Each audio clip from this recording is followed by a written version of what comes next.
One. And live. Oh, here we are. I love your background, by the way.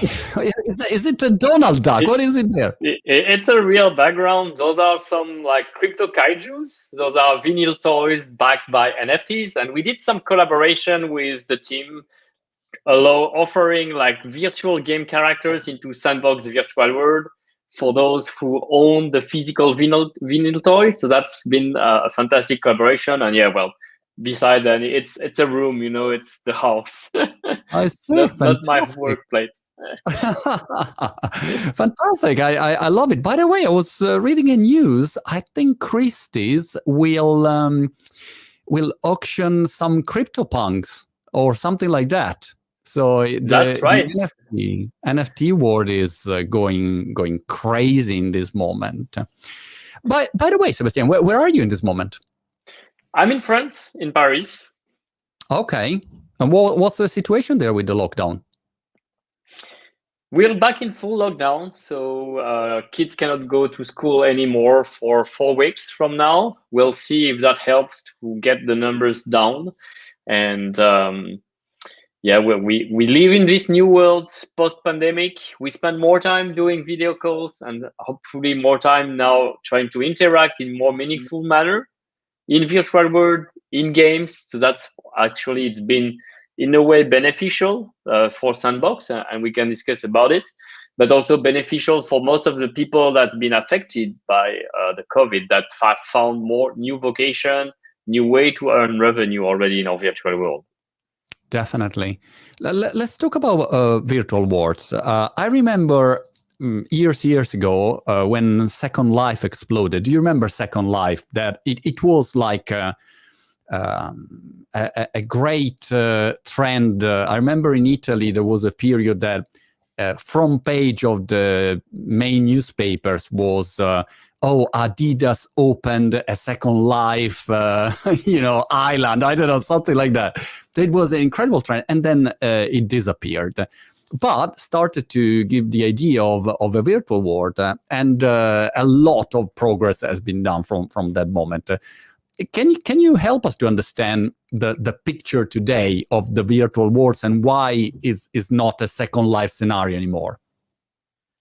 That's a very good question. Actually, Second Life is not dead. With the pandemic, It's still very alive and active, but it is, as you said, lacking one key component. It's not just about doing business in a virtual world or like opening a store and then so what? Like, what's your strategy? What's happening there? It's boring. You need the fun at the key. So taking a step back, looking at the space of virtual world at the moment, you can see on one side, you have like centralized virtual world that I can call like Minecraft, Roblox, or the Facebook, for example, Rhythms, and a few other, even Fortnite in a way is a virtual world that with a closed economy, centralized.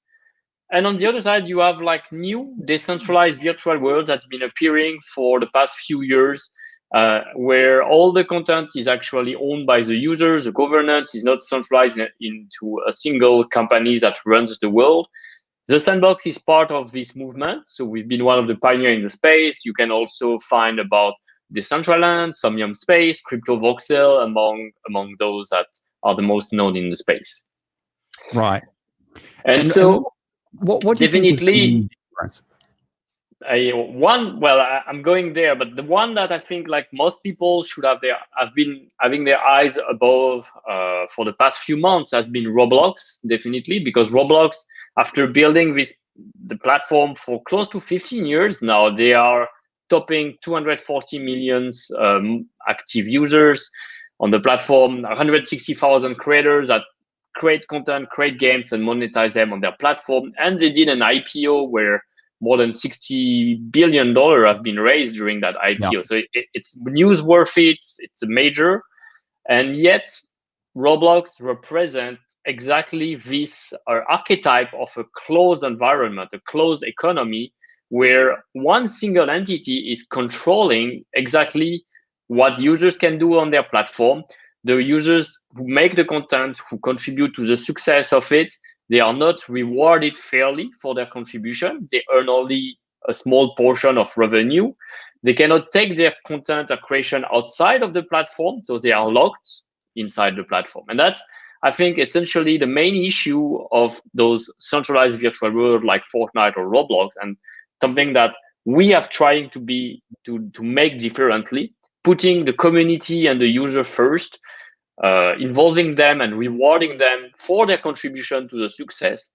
So we do it with that through the use of a technology that is blockchain. Blockchain, to put it simply, it's an online database, an online ledger that anyone can review, and that provide the transparency for all the records that are stored there. It is immutable, so no one can alter that record after once it's being made. And through the use of that blockchain technology, we are empowering players and creators who can mint their content as non-fungible tokens. So essentially game items and other sort of digital assets put on the blockchain, as well as a cryptocurrency called Sand, which is the main utility token of our platform. Got it. With this in hand, we've established a new digital economy where all the content made by creators or earned by players is owned by them. As such, you can start having like a value assigned to those value that comes from the time they spend to create, from the time they spend to play, to acquire those items, can come from other parameters like the attachment, the rarity, the fact that blockchain provide the proof of the scarcity of those items. And as such, now that you have an economy in place where virtual items have a price, you can also have like services that have a price, and begin, and the trading of goods, trading of services creates new jobs, enable to build a whole economy layer into the metaverse that is built on open standard on the blockchain. That's how Sandbox is doing differently. When I look at my 7-year-old son playing Roblox, or if he forces me to buy Roblox, and I always think, wow, I mean, it's incredible the level of commitment. But then, it's like Facebook, you are inside a platform owned by, Zuck and company, and that's it. Tomorrow they decide to, freeze your account, or they change the rules, and that's it. You basically playing their game. It's not your game. It's a completely different concept. So I like the idea of the decentralization. I think is much required. Exactly. Anything you buy with that Robux, think about it. Like, do you really own it? Even if it's a virtual item, not a physical one, you cannot transfer it to another users. You cannot take it out. You cannot resell the Robux that you didn't use to turn it back into the real money that you spent to acquire that Robux. So that really ownership? To me, is just renting something, and it's hard to put tangible value then on it, specifically because Robux, there's an infinite supply of it. Like, they will keep selling it for as long as people wants to buy it. So you don't really know if how do you value something with concrete constant inflation. And well, that's what I've been trying to change. And it can start with your kids, can start with people like us that are aware that we've been growing into a video game industry that started with premium and in-app purchases, where anything we bought was actually not ours, and make a difference. And I believe over the next decade, it will just be the new normal. Like, we will be thinking, but how come people could pay for things they didn't own, even if it was virtual? Like, it's insane. And I think more and more people are realizing it now. That's why they believe it and they invest into NFTs, they acquire NFT, and they use those NFTs inside games, opening the potential for play to earn. Many of them are acquiring virtual real estate called land in Sandbox to build businesses, to build games on top of our virtual world. And that's also something that was maybe missing back then on Second Life, bridging back to the idea of this Adidas store opening in Second Life. It was a place for customers to come, maybe to see Adidas, but what was the value for those customers? What did they take from Adidas being there? What did it give them? And there was always, again, a one-way involvement with the user, whereas we can do something decentralized, open, and community-first approach where users, contributors get as much value as the others on the game. What do you think, Sebastien, about the virtual side of the experience?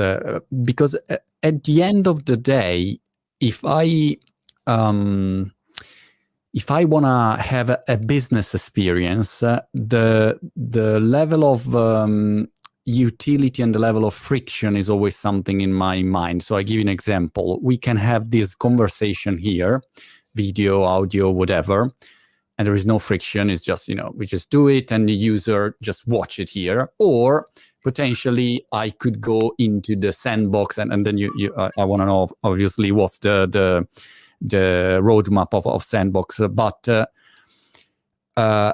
and the user could watch it in a metaverse, in a virtual world. But maybe there is more friction, or maybe not. I don't know. It depends how also the user experience is. So how do you think is what's your approach to make that experience worth of living it, instead of just having the usual way of interacting digitally? Well, I think there's many more ways to be actually interacting and having fun than just what we are having right now. Like the world with the pandemic, we've all been driven to do, okay, let's do video call. We do like group video call, maybe. We feel closer, but we only do one thing at a time in those calls. We just talk, we wait, for each other to exchange. So we are not actually engaging into an activity that could be fun, that could be entertaining us, and that could bring us closer. And that's something like that's missing from the real world. Like, what are we looking for as human beings? It's to connect with others in meaningful manners, and not just chatting and doing one-to-one conversation. Sometimes it could be through games, through competition, through challenge, through solving puzzles, solving goals together, attaining setting some objective. Virtual worlds allow that. You can have your avatar that define your online identity. That avatar can be an NFT. You can buy wearables to customize it. With your avatar, that becomes your representation of yourself, but which for once you choose who you want to be. It's not just defined by where you're born, who's your parent, like everything that you didn't choose when you were born, but still defines you. Here in the virtual world, it's all gone. You can have really the identity you want, set what you want to do, and interact with other users, not just chat and stand like this. I could move around the room. I could go jump on platform and still talk with you. I can try to kill that enemy, or we can try to kill that enemy together. So we've succeeded something together. And it's just more fun and better way. And fun comes from the game, fun comes from the gamification mechanics, but also from the all sort of entertainment. Like it can be like, because of the place we are, it totally changed the setting. If I'm in a virtual cafe, or I'm at a lounge and then there's other people talking about yoga or any other topics, that hobbies, things that passion me, I'm going to connect more because of the interest centers and the activities done. Or we could be all together attending that virtual concert moment from, I don't know, like Deadmau5, one popular DJ, or Trevor Scott, like that's been in Fortnite typically. And why do young generation they do live concert in Roblox, in Fortnite, and potentially in Sandbox in the future as well? It's because it provides them events, moments, defining moment that they will remember. It builds memories. It connects them, not just having a conversation like this in a fixed environment. It push the frontiers of what the physical world has been imposing us. There's no law of gravity. There's no limitation on all the visual effect you can do, the number of people that can be in the place, the speed at which you can move into it, and how you can move from one experience to another, to change, to meet people from other origin and other location. So all of that is happening in virtual world, and we feel it's going to be the new normal, and it will be more fun to spend time into actually having fun, working, playing, connecting with other people in virtual world than in the real world. That's I think with the future we're heading into. And it doesn't need to be like a dark or bad future like some science fiction movie tends to project us. I see it more like the Ready Player One, very engaging kind of experience that we are building today. Well, what do you think about the friction? Because I've tried the Oculus Quest, also to give our audience a difference between the virtual reality VR world, AR world, and virtual worlds that maybe you can use just using a mobile phone. But for a full immersive experience, I tried the Oculus Quest 2, I think, the one without any wire, so you just use it wireless. Fantastic piece of hardware.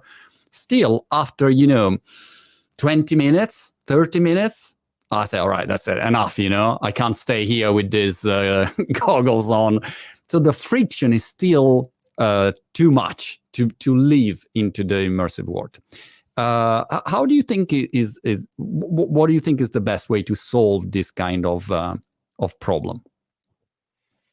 Okay, well, that's a very relevant question. It touched many topics. Like the first one, indeed, hardware. Like there's VR hasn't yet really boomed in a mainstream fashion because just like you said, like there are some technologies that even though they are great, they are just not user friendly. Like wearing that headset, it took time for the technology to evolve already to have the performance, no motion sickness, and few things like that.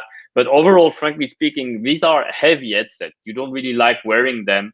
And even though you immerse into a world, you're totally disconnected from the other as well. So that's an issue. The second thing is, and it's about like the same, like the 3D glasses when we were watching 3D movies or 3D movies in theaters or on TVs. That didn't really break through. Or even the Nintendo 3DS with a special 3D view. Like what's the added view? It's nice to have. It's not mandatory. So I think like playing 3D game just on the 2D screen at the moment is still the most accessible experience for all. And also because like for technology to be really adopted, it should be seamless. Seamless in a manner like you forget you wear it, you forget you use it, and it just works and puts you into the experience. And the experience is something like you want to do repeatedly, not just once. So if you try it for the first time, it's cool. You enter the space, you've did what drives you again to do it again. And that's something that many people forget. What is the comeback design for this feature? What is the comeback design for this new technology? It's not just about trying once, having a first taste, and then never trying it again. So sometimes something can be quick to access, like, yes, I can enter into a virtual world in one click from my browser. It works, but hey, I'm alone. There's nothing around. The content is empty. There's nobody to talk to. Yeah. Are you going to come back? Maybe second time you'll try. If you're very perseverant, you'll try a third time. That's it. You're never going up. And if you compare that to the physical world, it's like, hey, they opened this new shopping mall, but half of the store are closed, and well, there's no activity, and there's only two people you cross. It's a boring neighborhood. I don't want to, or a boring shopping mall. I'm probably not going to come back. So launching something, launching a place, launching a new world requires actually a lot of content, a lot of activity, live ops. It takes time because it's a lot of production work in a way, but the most memorable experience, the most exciting thing that drive us back to come back. It's almost like a festival, a movie festival or music festival. It's because of all the show, all the wow that you say, oh, next year I need to be there. I cannot miss it. And here, instead of being next year, it's like it's tomorrow and tomorrow again, and tomorrow again. It's something needs to be happening at any time, anywhere you are in the world. And that's when it will be massively adopted, in my opinion. Tell me why the Sandbox is different from everything out there, and when is released officially and publicly available? Give us more info about it. Absolutely. Well, Sandbox, there's, as I mentioned, metaverse is a concept. Like I think there's not one single metaverse. There's many layers, many virtual worlds that compose that metaverse, and each one of them will have specificities. Like I don't believe in the value one thing will rule them all. It's better to have many different virtual worlds focused better in certain areas. Some will be better for displaying art online. Some will be better for live concert. We chose with Sandbox to be more focused on the gaming side because that's our background. We've been building games for 10 years. Sandbox franchise itself is 10 years old. And gamification is already natively a mechanic that brings people back to come back to progress, to continue discovering new level, to complete achievements, to socialize with other users. So that's really where we've put the focus. And also the second focus and differentiator of Sandbox is the effort we've put to bring IPs, brands, celebrities into our virtual world, and to embrace NFTs. So many brands like the Smurf, Care Bear, Shaun the Sheep, Atari, Roller Coaster Tycoons, and just a few more I'll be finally announcing soon that are onboarding Sandbox, that are embracing NFTs for the first time and for the benefit of the users. Why they are coming? They are coming with a strategy on the long term, where first and foremost, they allow them to be more closely connected with their fans. How? In Sandbox, any NFT, any item they buy from a brand, it can be used to create your own game, your own stories, your own adventures within Sandbox. That's the key. It's user-generated content. It's already something that you couldn't have been doing before outside of Sandbox. Like if you want to make your own Smurf game, you cannot create your own Smurf story in a virtual world or a UGC game at the moment. And that's already something really strong added value. Then it allows to connect fans into close to the brand, into social apps, to chat about various things they love about it. And it can go further, like the brands can offer special access, they can launch events, they can make memorable moments that will be valuable not only as memory, but can be valuable in terms of the content they receive from those brands as well. I like one idea that is the possibility of, for instance, I can do an interview to one of my guests inside a metaverse, like inside the Sandbox, for example, and then I could sell an NFT of that moment. So I could say, all right, if you want to have a badge with, I was there, when I interview Moby or whoever, you can buy in that moment that NFT. And it probably opens up a lot of different new ideas on creator monetization. So I find it very fascinating, that part. Yeah, it's very, very fascinating. Like the fact that we are evolving in UGC space, anyone can make their NFTs in Sandbox. That's amazing. Like every morning I wake up, I see the content made by the community, and I'm so impressed. There are things that we as a team, we don't have that level of technicity. We cannot make such beautiful thing, and seeing users make it, publish it, and then be able to sell it on the marketplace and earn revenue from it.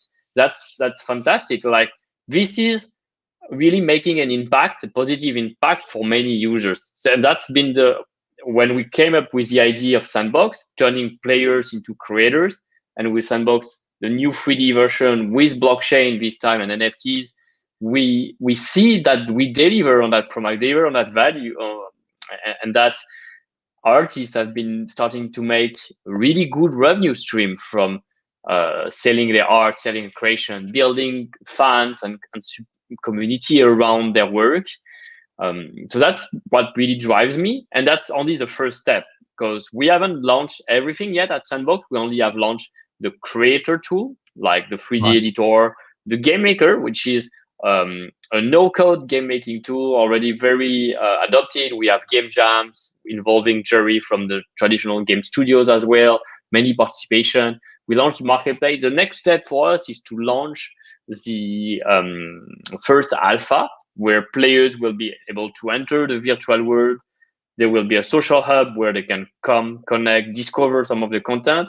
And then Some of them will be able to access what we call the Explorer seasons, which is going to be like an event that will be like 15 days to 1 month, where they'll get to explore 40 worlds made by other creators, made by our team. And as they progress, they explore, they get to unlock rewards. Those rewards being NFTs and sand that they can keep as on their wallet. They own it, and potentially, if they decide to sell it on the marketplace, they can turn it into a revenue stream. So it's many ways that Sandbox has really been pushing play to earn, enabling creators, enabling players, developing this circular economy, and already making like a real life impact for many people. And that's very exciting. Sorry, Sebastien. When is the alpha coming out? Is it announced? No, we haven't yet announced it. So we started first teaser on our social media. We are aiming for mid-May to June to launch it. So that's imminent. Wow, it's getting close. And tell me about the lens, because I have friends that are buying lens, for instance, on the central end, thinking that it's like with the beginning of the internet with the domain names. So their idea is, all right, if I buy, that land is like if I buy pizza.com. So that's the idea behind, which I don't know if is an appropriate one or not. But how the lens work into the Sandbox? That's a great question. I'm not sure like the comparison with domain name is the best approach, but technically a land, it's a digital space that creators will need in order to publish the game they create for other users to access. So once users can access their game, they can start monetizing it. Or if they are not creators themselves, they could rent that land to another creator in the future that will need it. Lands, each one of them is actually an NFT on the blockchain because it has a unique location. We've made a map with 464 lands in total. We've sold about 45% of that map to date. So there's still about 91,000 lands still available that we're planning to sell till the end of 2022, progressively via successive waves. Lands, the particularity of land in Sandbox, they are located in different parts of our map. So they are not necessarily at the center. The center is not the most valuable part of the map. Every corner, every neighborhood of Sandbox includes different game studios, brands, IPs.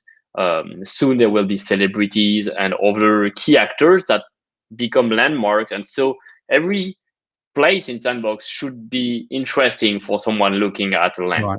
So there's a fixed number of lands. It's not like there's only one pizza.com and you cannot get another, but it's more a logic of neighborhoods and choosing your location that matters in Sandbox. And why people understand very well the concept of land, it's like virtual real estate. So in a physical world, you can buy an empty land and start building a business on top of it or a house.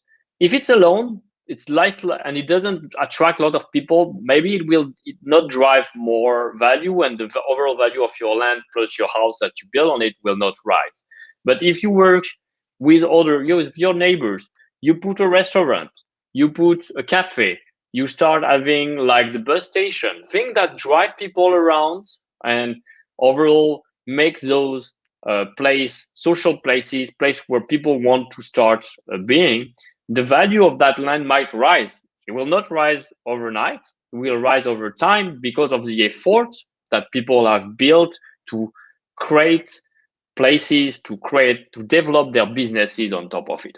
And that's very similar. Like you buy an empty land, you need to devote time to create a game, something fun that will drive other users, or you need to support hiring people, hiring an architect, hiring a designer, hiring a game team to build on top of that, to turn it into potentially a viable business and source of revenue for you. But that, Sebastien, requires a built-in scarcity mechanism, right? Because if I buy real estate in Brighton, the reason why there is value there is that no one can build anything more because there is the sea in front and that's it. So what happens if you decide to build a bigger map or adding lands, then my land it changes of value? I don't know if it's a stupid question or not. No, it's a great question, and it's all about the trust and the use of the blockchain. If we were a centralized world, not using blockchain, we could continuously add more land. Say, there's more players. Let's add more land because there's more demand. Fortnite, creating like new Fortnite, creating new map, new region of the world, etc. So infinite expansion. Here, we design it from the beginning that there will be this fixed number on a smart contract. There cannot be more lands generated ever, and even if we wanted to, and at some point, 100% of the land will be in the hands of players. Even ourselves, if we want to give lands to newcomers, we'll have to go to the secondary market to buy it back from users. That's what the blockchain adds, like that transparent proof of the scarcity that anyone can see, and as such can really start being appreciating the value behind. So for the sandbox is like Bitcoin with the 21 million Bitcoin is a fixed amount and that's it. That's it. But unlike with NFTs, unlike cryptocurrencies, they are very visual, so people can see the image of the land. They can understand. They can see the image of game items like a character, a sword, and so there is not so much thinking process going into like, do I want a land at this place? Do I want this gold sword for my character? It will increase my skill. Versus cryptocurrencies, you have to do a lot of research, reading the white paper, trying to understand what is it doing actually, this protocol, how is it meaningful, is there a market for that, etc. So I don't say any NFT will be valuable. Don't buy any NFT just without research, but I think it's already much more tangible because those are the things that we're already surrounded about. Like you see those vinyl toys behind, I definitely buy them as NFT and physical land. I can understand that because I've been growing all my life. My parents told me like, oh, you will succeed in life once you're able to buy yourself a house. Yeah. And I believe a lot of people in the world have been brainwashed, I think, in the way with this idea. But maybe now you cannot buy a house anymore. It's too expensive in London. It's too expensive in New York, Tokyo, etc. But you can own a piece of the metaverse in the virtual world and then sell it for the price of a real house. Sometimes that's already happening in Sandbox or the Decentraland, etc. And there build that vision into that virtual world. I've tried, Sebastien, to mint some NFTs on OpenSea or stuff like that, just to try, just for the fun. I always like to test and see, and I did some stupid ones, or I don't know, and I also sold some. But I mean, it was just interesting for me to understand the process and how it works, and there are few things that are very clear to me. The first one is that it's not a mainstream process yet, because you have to go there, you have to add a MetaMask wallet, and then you have to pay gas fee, and then the hash. Well, you say no, wait, what? So it is not a mainstream process, that kind of NFT marketplace. But when you start to gamify like Sandbox, it looks much more appealing to everyone. So my feeling is that there is no need of a big technical experience, or you don't have to be a crypto guru to use it. But the other question was, when you mint an NFT, usually there are this gas fee because it's on an Ethereum blockchain. How does it work in the Sandbox? Is the same, or how you solve it? All right. So to do the first point, I think it's great that you actually went through the process. So there was friction, but friction is also learning, it's knowledge. Yeah. Now you understand what is it concretely. It can be improved for sure, and it has already improved over years, and it's going to continue improving. But at least you understand that because of that friction, you have your currency, your cryptocurrency on the wallet, you have those NFTs that you own. And somehow, why can people own millions worth of token and spend for millions on NFT is because they trust their wallet more than they trust their credit card or their bank to spend that. How can someone buy a $69 million worth of the Beeple large JPEG image that's sold with a credit card? Such a complex process. So credit cards can help to onboard, but if we only think like, how do we make blockchain so that everyone forgets it's a blockchain, I think they are missing the point. There still need to be a friction that makes you understand this paradigm shift of this is something that now you own. It's different from before. But to that point, in Sandbox, we've already simplified a lot of the process. You don't need MetaMask. You can just create a wallet with an email or a social login, Google, Twitter, Facebook. You can mint rather simply. We didn't remove this few transactions. You don't need to know the hash, etc. But there are still some constraints from the blockchain that we use. And one of those constraints at the moment, it's still the gas fees. Gas fees can be either hidden to the user or shown to the user, but you have to pay for the people who are supporting the network. When you take the car and you run on the highway, you pay a toll because someone has to maintain that highway. If you don't pay the toll, someone is paying. It's the government. They just don't tell you that it's you, the user. That's how we approach it. In Sandbox, we've been building Sandbox for close to 3 years now. So we started to develop it on the Ethereum blockchain, which is one of the blockchain that has the largest developer community and ecosystem. So we chose the one with the most documentation, the most support, the most vibrant developer community, because it starts all with developers who build that technology, who wants to change the way we own, the way we are going to do those things in the metaverse in the future. And